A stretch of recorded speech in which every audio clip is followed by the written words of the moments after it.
بسم اللہ الرحمن الرحیم نحمده ونصلی علی رسولہ الکریم سیرت النبی صلی اللہ علیہ وسلم قدم بقدم پارٹ نمبر 47 جس کا عنوان ہے کامیابی کی ابتدا۔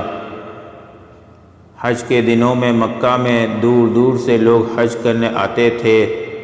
یہ حج اسلامی طریقے سے نہیں ہوتا تھا بلکہ اس میں کفریہ اور شرکیہ باتیں شامل کر لی گئی تھی۔ ان دنوں میں یہاں میلے بھی لگتے تھے۔ نبی کریم صلی اللہ علیہ وسلم اسلام کی دعوت دینے کے لیے ان میلوں میں بھی جاتے تھے۔ آپ صلی اللہ علیہ وسلم وہاں پہنچ کر لوگوں سے فرماتے تھے، کیا کوئی شخص اپنی قوم کی حمایت مجھے پیش کر سکتا ہے، کیونکہ قریش کے لوگ مجھے اپنے رب کا پیغام پہنچانے سے روک رہے ہیں۔ نبی کریم صلی اللہ علیہ وسلم مینا کے میدان میں تشریف لے جاتے، لوگوں کے ٹھکانوں پر جاتے اور ان سے فرماتے، لوگوں، اللہ تعالیٰ تمہیں حکم دیتا ہے کہ تم صرف اسی کی عبادت کرو اور کسی کو اس کا شریک نہ ٹھہراؤ۔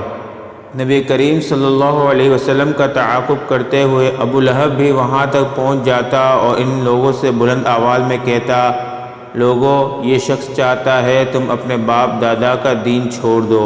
نبی کریم صلی اللہ علیہ وسلم ذو الحجاج کے میلے میں تشریف لے جاتے اور لوگوں سے فرماتے، لوگوں، لا الہ الا اللہ کہہ کر بھلائی کو حاصل کرو۔ ابو لہب یہاں بھی آ جاتا اور آپ کو پتھر مارتے ہوئے کہتا، لوگوں، اس شخص کی بات ہرگز نہ سنو، یہ جھوٹا ہے۔ نبی کریم صلی اللہ علیہ وسلم قبیلہ کندہ اور قبیلہ کلب کے کچھ خاندانوں کے پاس گئے۔ ان لوگوں کو بنو عبداللہ کہا جاتا تھا۔ آپ صلی اللہ علیہ وسلم نے ان سے فرمایا، لوگوں، لا الہ الا اللہ پڑھ لو، فلاح پا جاؤ گے۔ انہوں نے بھی اسلام کی دعوت قبول کرنے سے انکار کر دیا۔ آپ صلی اللہ علیہ وسلم بنو حنیفہ اور بنو عامر کے لوگوں کے پاس بھی گئے۔ ان میں سے ایک نے آپ صلی اللہ علیہ وسلم کا پیغام سن کر کہا، اگر ہم آپ کی بات مان لیں، آپ کی حمایت کریں اور آپ کی پیروی قبول کر لیں، پھر اللہ تعالیٰ آپ کو آپ کے مخالفوں پر فتح عطا فرما دے، تو کیا آپ کے بعد یہ سرداری اور حکومت ہمارے ہاتھوں میں آ جائے گی؟ یعنی انہوں نے یہ شرط رکھی کہ آپ کے بعد حکمرانی ان کی ہوگی۔ جواب میں آپ صلی اللہ علیہ وسلم نے ارشاد فرمایا، سرداری اور حکومت اللہ کے ہاتھ میں ہے، وہ جسے چاہتا ہے سونپ دیتا ہے۔ اس کے بعد اس شخص نے کہا، تو کیا ہم آپ کی حمایت میں عربوں سے لڑیں، عربوں کے نیزوں سے اپنے سینے چھلنی کرائیں، اپنی گردنیں کٹوا لیں، اور پھر جب آپ کامیاب ہو جائیں تو سرداری اور حکومت دوسروں کو ملے؟ نہیں، ہمیں آپ کی ایسی حکومت اور سرداری کی کوئی ضرورت نہیں۔ اس طرح ان لوگوں نے بھی صاف انکار کر دیا۔ بنو عامر کے یہ لوگ پھر اپنے وطن لوٹ گئے۔ وہاں ان کا ایک بہت بوڑھا شخص تھا۔ بوڑھا ہونے کی وجہ سے وہ اس قدر کمزور ہو چکا تھا کہ ان کے ساتھ حج کے لیے نہیں جا سکا تھا۔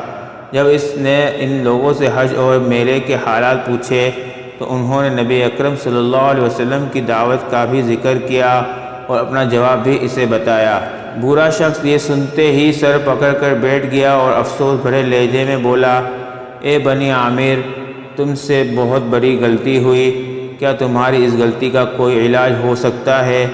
قسم ہے اس ذات کی جس کے قبضے میں میری جان ہے، اسماعیل علیہ السلام کے قوم میں سے جو شخص نبوت کا دعویٰ کر رہا ہے جھوٹا نہیں ہو سکتا، وہ بالکل سچا ہے۔ یہ اور بات ہے کہ اس کی سچائی تمہاری عقل میں نہ آ سکے۔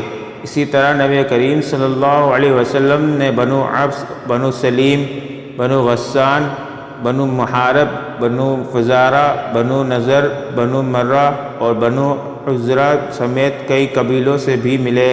ان سب نے آپ صلی اللہ علیہ وسلم کو اور بھی برے جوابات دیے۔ وہ کہتے، آپ کا گھرانہ اور آپ کا خاندان آپ کو زیادہ جانتا ہے، اسی لیے انہوں نے آپ کی پیروی نہیں کی۔ عرب قبیلوں میں آپ صلی اللہ علیہ وسلم کو سب سے زیادہ تکلیف یمامہ کے بنو حنیفہ سے پہنچی۔ مسلمہ کذاب بھی اسی بدبخت قوم کا تھا جس نے نبوت کا دعویٰ کیا تھا۔ اسی طرح بنو ثقیف کے قبیلے نے بھی آپ صلی اللہ علیہ وسلم کو بہت برا جواب دیا۔ ان تمام تر ناکامیوں کے بعد آخرکار اللہ تعالیٰ نے اپنے دین کو پھیلانے، اپنے نبی صلی اللہ علیہ وسلم کا اکرام کرنے اور اپنا وعدہ پورا کرنے کا ارادہ فرمایا۔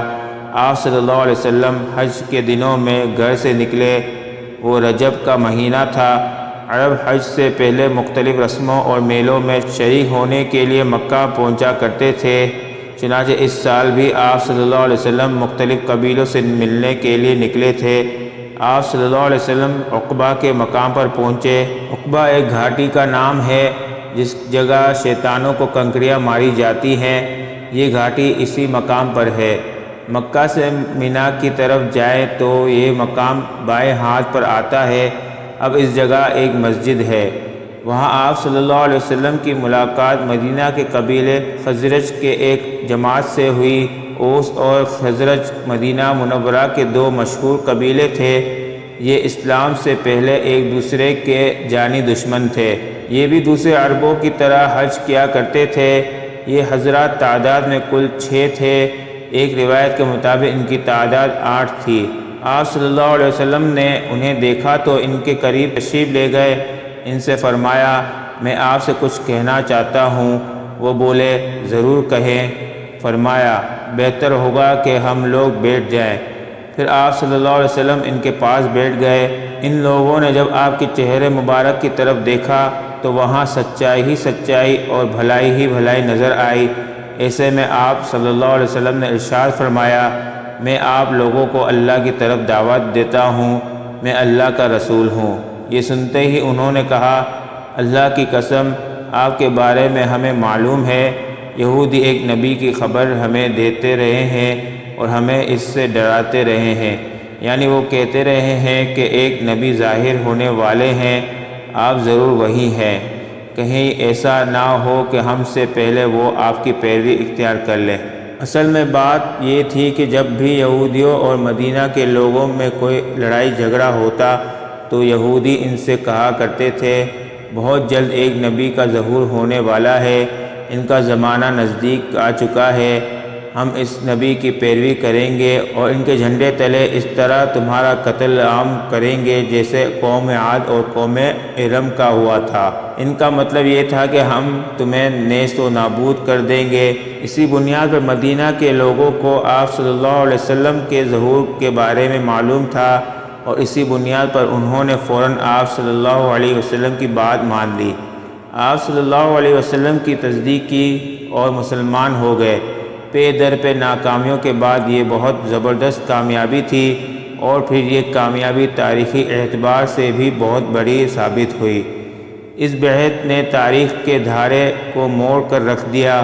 گویا اللہ تعالیٰ نے ان کے ذریعے ایک زبردست خیر کا ارادہ فرمایا تھا۔ اسلام قبول کرتے ہی انہوں نے عرض کیا، ہم اپنی قوم اوس اور خزرج کو اس حالت میں چھوڑ کر آئے ہیں کہ ان کے درمیان زبردست جنگ جاری ہے، اس لیے اگر اللہ تعالیٰ آپ کے ذریعے ان سب کو ایک کر دے تو یہ بہت ہی اچھی بات ہوگی۔ اوس اور خزرج دو سگے بھائیوں کی اولاد تھے، پھر ان میں دشمنی ہو گئی۔ لڑائیوں نے اس قدر طول کھینچا کہ 120 سال تک وہ نسل در نسل لڑتے رہے، قتل پر قتل ہوئے۔ اس وقت انہوں نے اسی دشمنی کی طرف اشارہ کیا تھا، لہذا انہوں نے کہا، ہم اوس اور اپنے قبیلے کے دوسرے لوگوں کو بھی اسلام کی دعوت دیں گے، ہو سکتا ہے اللہ تعالیٰ آپ کے نام پر انہیں ایک کر دے۔ اگر آپ کی وجہ سے وہ ایک ہو گئے، ان کا کلمہ ایک ہو گیا تو پھر آپ سے زیادہ قابل عزت اور عزیز کون ہوگا۔ حضور اکرم صلی اللہ علیہ وسلم نے ان کی بات کو پسند فرمایا۔ پھر یہ حضرات حج کے بعد مدینہ منورہ پہنچے۔ سبحان ربک رب العزت عما یصفون وسلام علی المرسلین والحمد للہ رب العالمین۔ ملتے ہیں اگلے عنوان میں جس کا نام ہے ہجرت کا آغاز۔ تب تک کے لیے اجازت دیجیے، اللہ حافظ۔